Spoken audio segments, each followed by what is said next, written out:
It's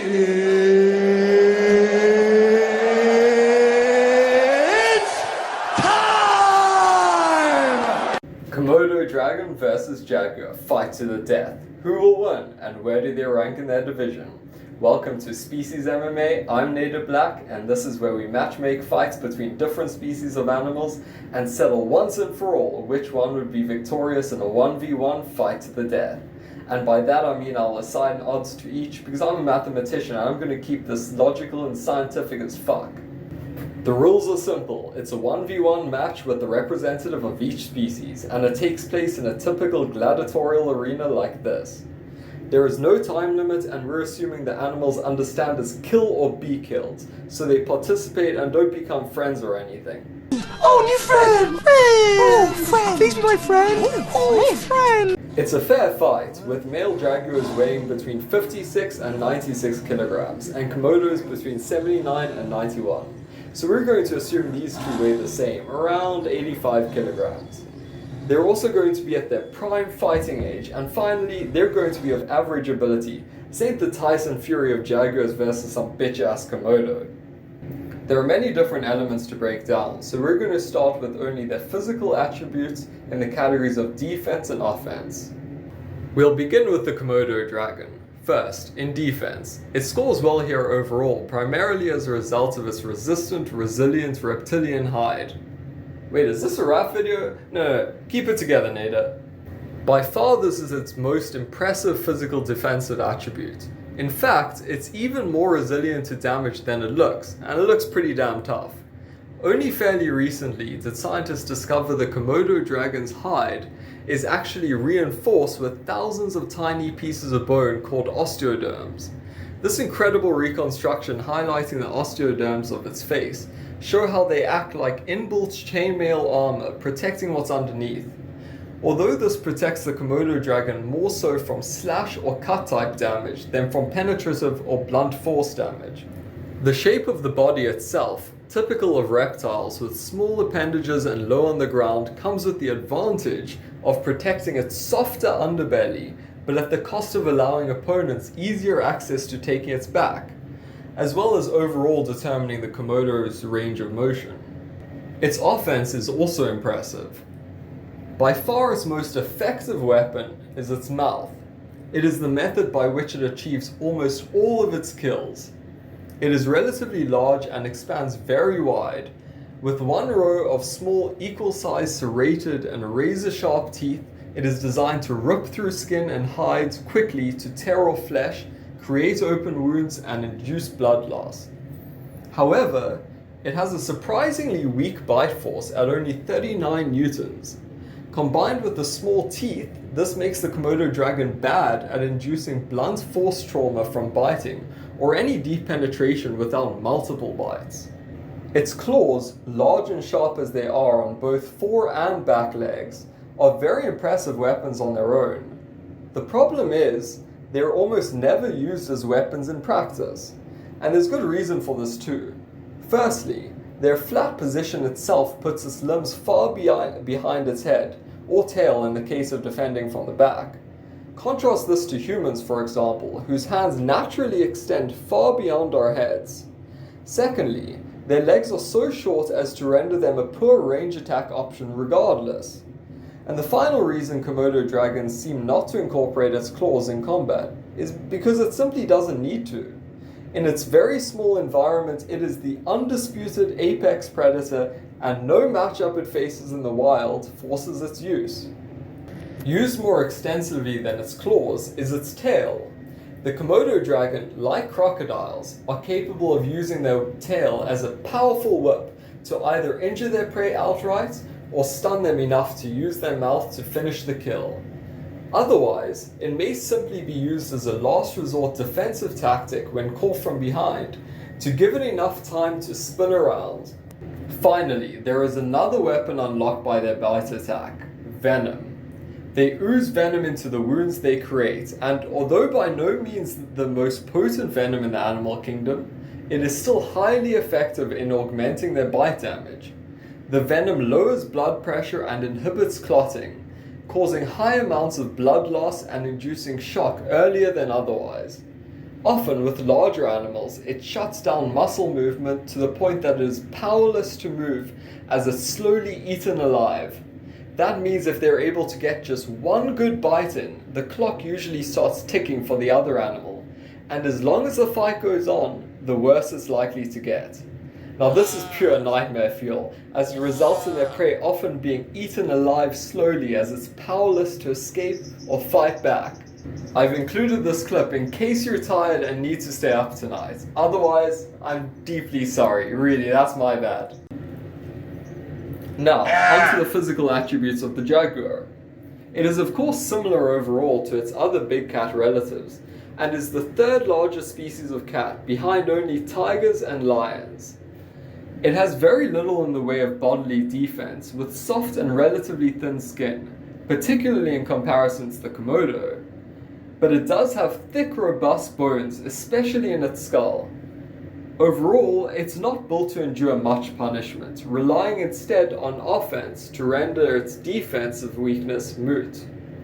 It is the jaguar's offense which makes it an apex predator in its natural habitat. Just like the Komodo dragon, the jaguar's most potent weapon is its mouth.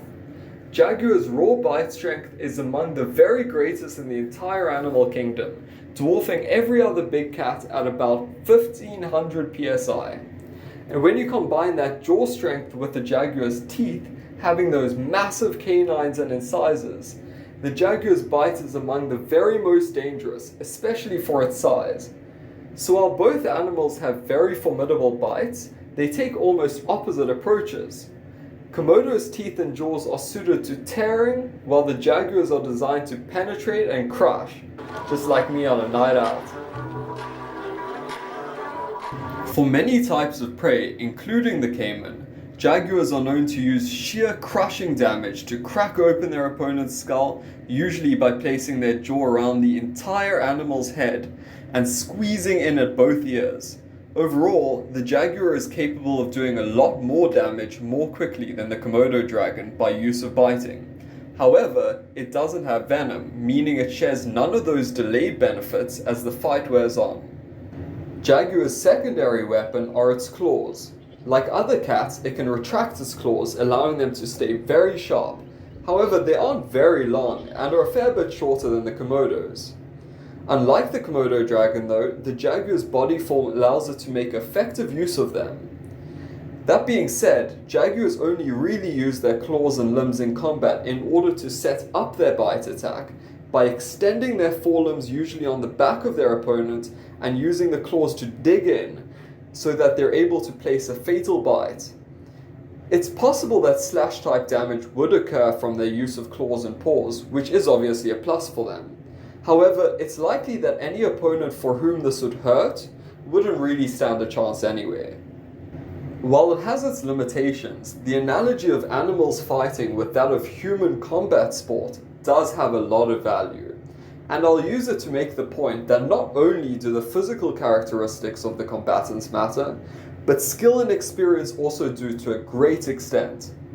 Now, skill is obvious, but real-world experience can often be overlooked.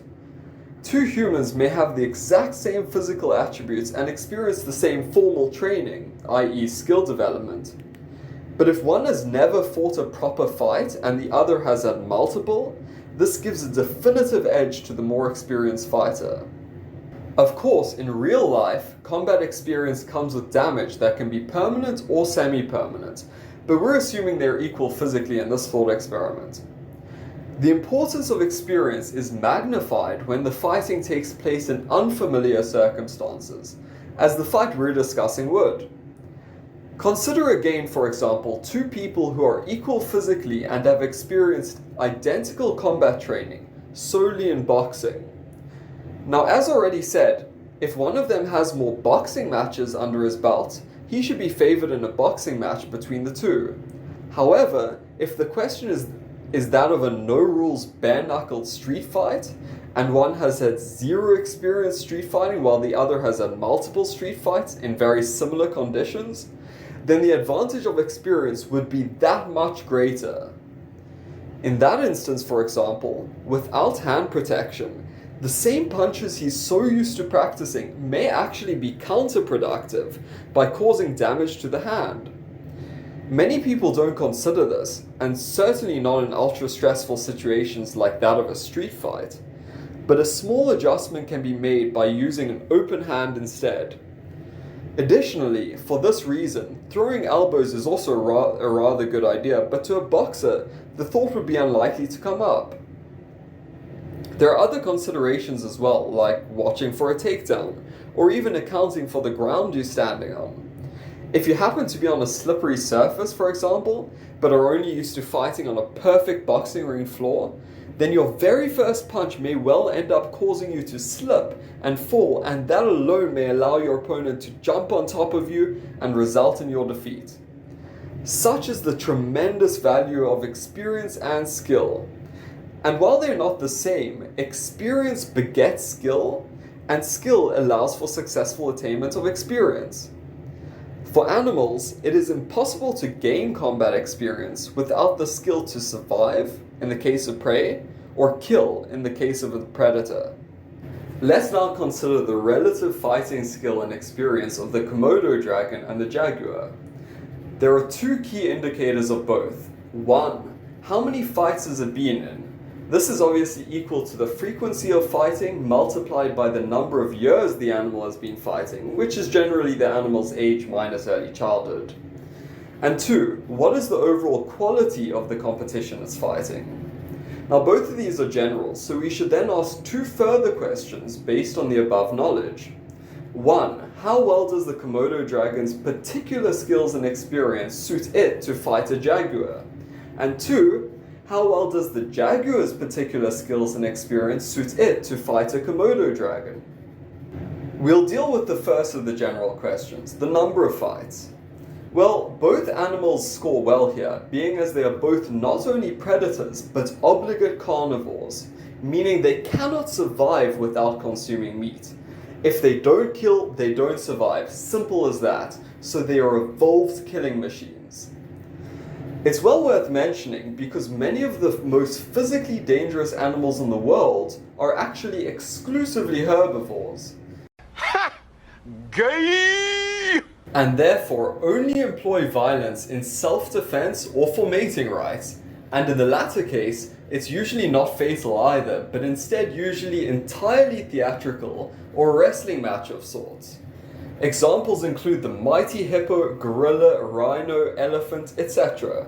So how often do they fight? Well, the data is a bit tough to come by, and obviously it depends largely on the size of prey and whether it killed it itself or found it scavenging, which both animals do. Nevertheless, we can look at the daily food requirements to get a sense. A difference in metabolism means a 100-pound Komodo dragon needs only around 30 pounds of meat a month, while the same weight jaguar needs around 130 pounds of meat, about 4 times more. So it's safe to say therefore that the jaguar is a far more active hunter. However, that being said, the jaguar's lifespan is about only half that of the Komodo dragon, 12 to 15 years compared to around 30. So at their prime, we can assume the Komodo is twice the age, and therefore the experience levels are a little bit more similar, but I'm still going to give the edge to the jaguar. Now, as to the quality of the competition. Being as they are both apex predators, they don't really fight in self-defense, but rather only to kill.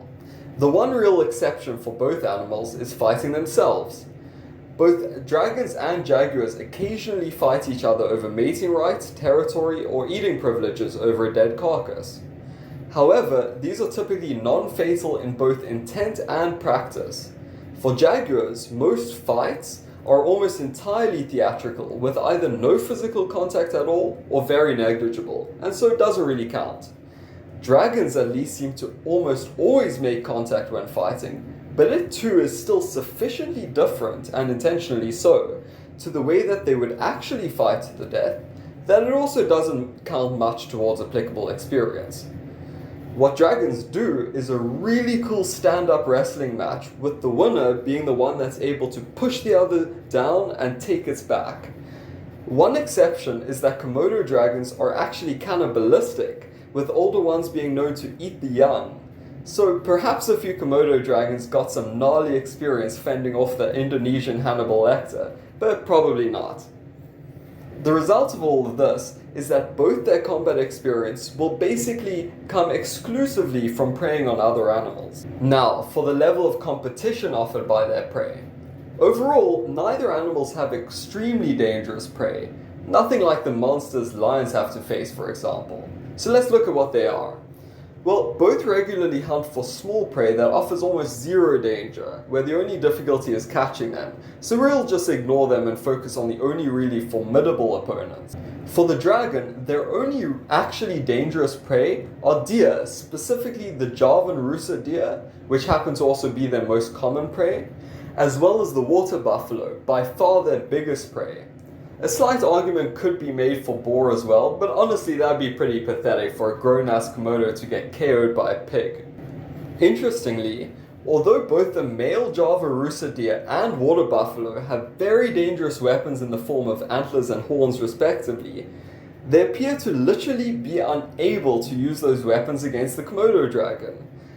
That's because even with their head fully down, like can be seen when they're drinking water, the geometry is just such that the horns and antlers can't angle low enough to impale the dragon.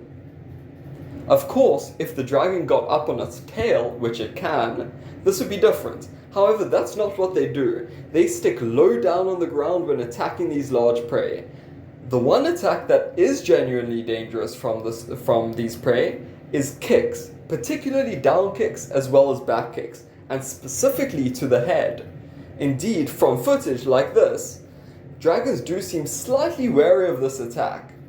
Nevertheless, it's rare that this attack does any serious damage, let alone fatal damage. Of course, the buffalo, weighing a lot more than the deer, can do a lot more damage with its kicks, but the deer is more nimble, athletic, and far more likely to land a hit. Now, for the jaguar. It's somewhat surprising, given the enormity of the geographic distribution it covers, how few truly formidable prey the jaguar has. There are certainly more big animals it has experienced killing, such as capybaras, tapirs, tortoises, deer, but almost all of these have no real offensive threat to the jaguar. There are, however, two big exceptions: the caiman and large snakes like the anaconda. I believe it is the former of these which holds the key to understanding the outcome of this fight, the caiman. Now, caimans are small alligatoroids, very closely related to alligators. There are 6 species of caiman, all inhabiting the jaguar's domain.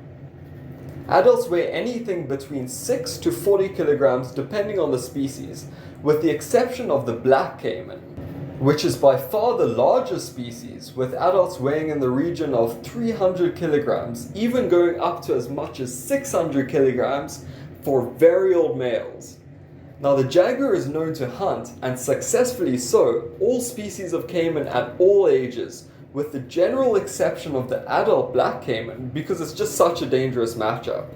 The jaguar would likely only attempt preying on an adult black caiman as an absolute last resort. And indeed, there is one single reputable report of a jaguar attacking an adult black caiman, which is pretty badass if I do say so myself.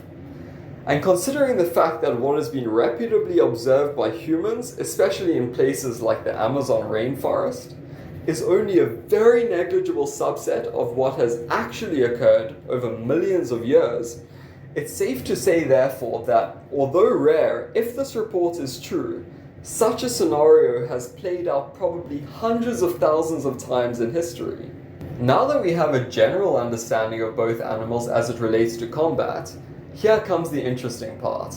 It is said often that styles make fights, and that is said of equally physically matched humans using different martial arts styles. So how much more so than for completely different species of animals using completely different methods? It is by looking at the matchup, not just the animals on their own, that holds not just the key to answering this question, but the fun as well. So, how would each animal actually attempt to kill the other? What style of fighting, given the animal's known behavior, experience, and physical attributes, will it employ? Of course, since both animals' domains are entirely disjoint, they have no evolutionary experience or adaptation facing each other, meaning that they are likely to resort to treating each other like the most common thing that they are used to fighting. From the perspective of the Komodo dragon, the jaguar would be a particularly foreign prospect. Almost certainly, however, the closest resemblance would be to either an adult Javanrusa deer or a juvenile water buffalo, and so we should expect them to fight the jaguar as they would those animals. From almost all footage that does exist of Komodos fighting both animals, the strategy is roughly the same, making this fairly easy to predict. The Komodo targets the area around the upper leg, ideally the back one, from around the back of the prey, usually not directly behind, but at a bit of an angle. Now this is helped because the prey wants absolutely no part of the smoke and is usually backing or turning away. Direct first attempts to the neck area appear extremely rare on big prey and seem reserved for, if at all, after the prey has already been somewhat compromised. This method obviously doesn't kill the animal quickly or outright, but instead with the help of its venom, it weakens and immobilizes the prey. The dragon will continue to bite its prey until it's ready to start properly eating the animal, usually while it's still alive but unable to resist it. Again, fucking terrifying. Considering the fact that the Komodo will likely already be a little more hesitant not recognizing its opponent, it seems almost guaranteed that the Komodo would not attempt a neck attack, and likely not a frontal attack of any kind, but rather attempt to attack the back upper leg of the jaguar and perhaps use some tail whip attacks to aid in the process. As they would begin this theoretical fight facing each other, expect the Komodo to try scurry its way behind the jaguar. Now for the jaguar. While the dragon is obviously still somewhat foreign looking to the jaguar, it would be far less so. Its experience with the caiman would be absolutely critical, as it's by far the most similar looking animal to the Komodo dragon that it knows. Therefore, one should strongly suspect that it will approach this matchup from a style perspective as though it were facing a caiman. Now, not only do the animals look similar, but their weapons are basically the same. The primary one being their bite, and their secondary one, the tail, only really used to facilitate their bite. Therefore, the jaguar is not going to be really surprised by anything the Komodo can throw at it. So, how do jaguars fight caiman? They do so by quickly jumping on the back of the caiman, using their claws and legs to hold on and position themselves, and then go for a pinpoint, piercing bite around the caiman's head. If placed correctly, which they seem pretty damn good at, their massive piercing teeth combined with their supernatural bite force kills the caiman instantly.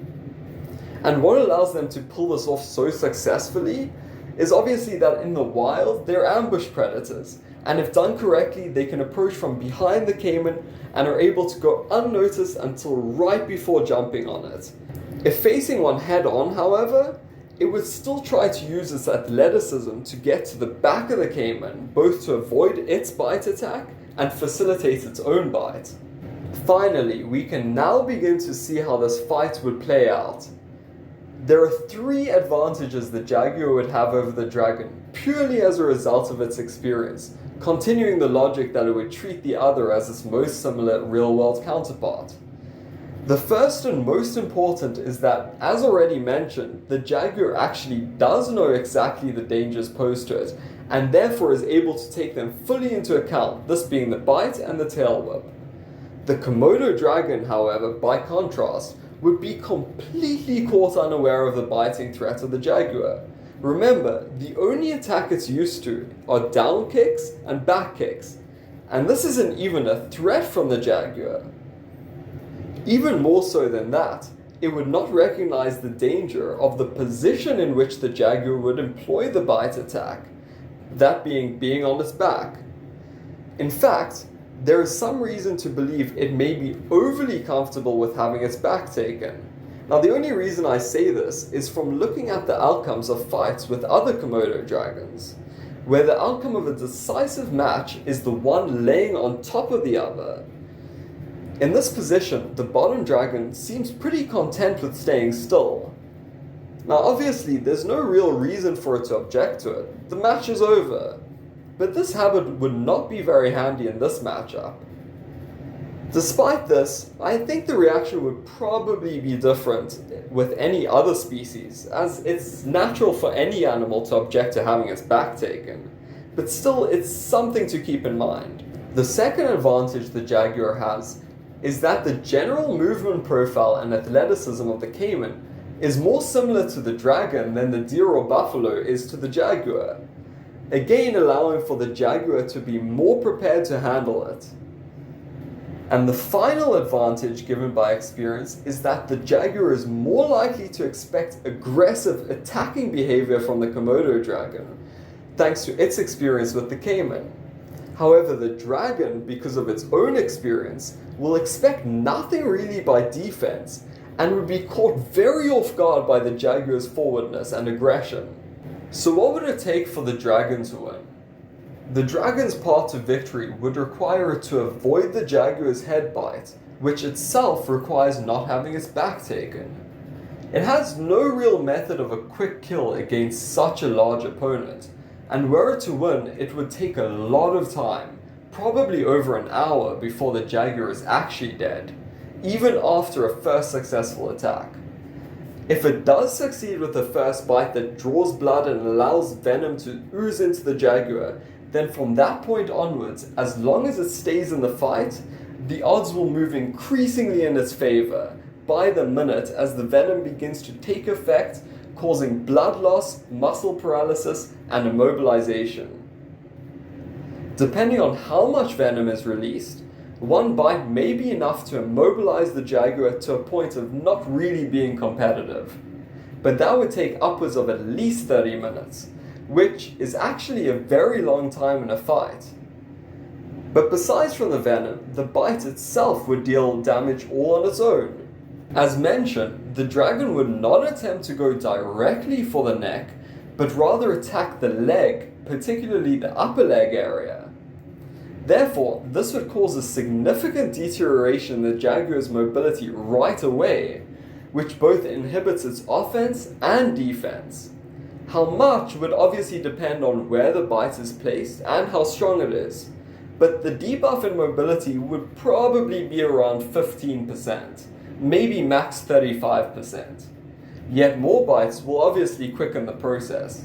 That being said, due to the athleticism of the jaguar, coupled with the jaguar knowing to avoid this, it will be really tough for the dragon to pull this off. The jaguar's path to victory is far more direct. It will, of course, try to take the dragon's back and deliver a one-shot bite around its head.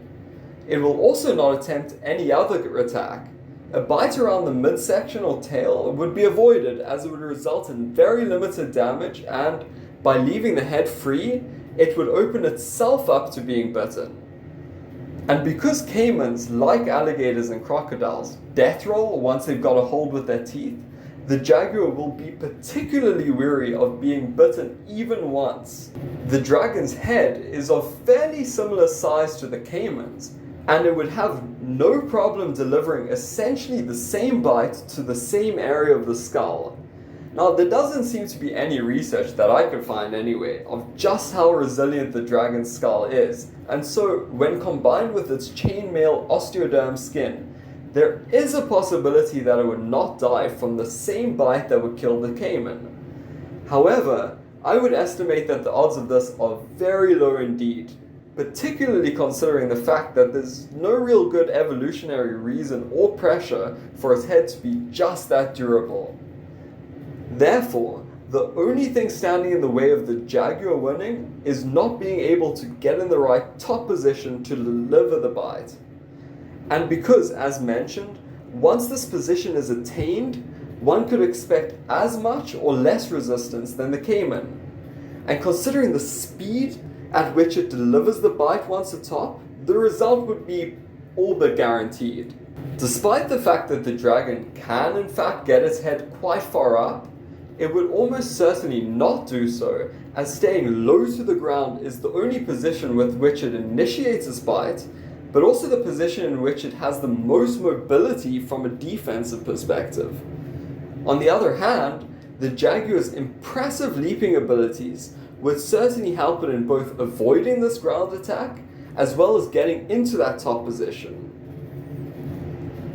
However, it would not attempt to jump over the dragon except as a last resort, and while approaching from the direct back of the dragon would be its preferred route, it's not necessary as it can achieve top position just as easily from the dragon's side. The angle at which the Jaguar must be relative to the dragon to achieve this is probably as much as around 210 degrees. So there are only really two options, and we can begin to quantify the odds of each. The dragon strategy requires at least one, possibly multiple successful attacks, as well as a significant amount of time, 30 plus minutes, all while never being successfully attacked itself. The Jaguar strategy, on the other hand, requires only one successful attack, which would end the match right away. So the probability tree of possible outcomes of the match looks like this, where K and J represent successful attacks of the Komodo Dragon and Jaguar respectively, while T represents a significant amount of time passing with no successful attacks from either. The sensible way to begin putting numbers on these branches would be to first consider what the relative probability of each one landing the very first attack is, and then modifying those odds in the dragon's favor increasingly after every successful attack of its own. This, in turn, can be answered by looking at which of the two mechanisms is most likely to work. 1. For the Jaguar, it will try to get to the side or the back of the dragon, without ever getting in striking range in front of it. Since the dragon will at best always try to face the Jaguar head on, this is a sheer speed race of the diagonal movement from the front of the dragon to its side.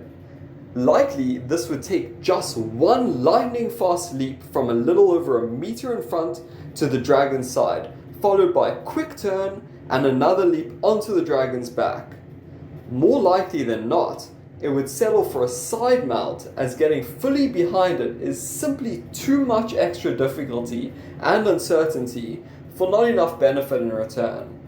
For the dragon, since it doesn't have nearly enough speed to get behind the Jaguar and nip at its heels, at best it will approach directly head-on with its mouth agape targeting the leg area. Now, not only is this close to its MO, but any other part of the Jaguar's body would simply not be feasible. Targeting the head would backfire, the neck would take too much precision considering the Jaguar will be moving quickly itself, and the body is simply too big enough for its jaws to really clamp around. It's neither necessary nor likely this would be too precise a strike, but it would require being quicker than the Jaguar, which has the ability to escape not only from either side, but also from jumping on top of it. The problem I see the dragon having is that the Jaguar would only get in close range in front of it if it's setting up its own diagonal movement attack, i.e. if it were about to leap to the dragon's side. In this scenario, it's far more likely the Jaguar evades the biting lunge, and if so, by moving forward, the Komodo opens itself even more to being counterattacked than if it were to stay still and just pivot, because the Jaguar would end up being even further behind it.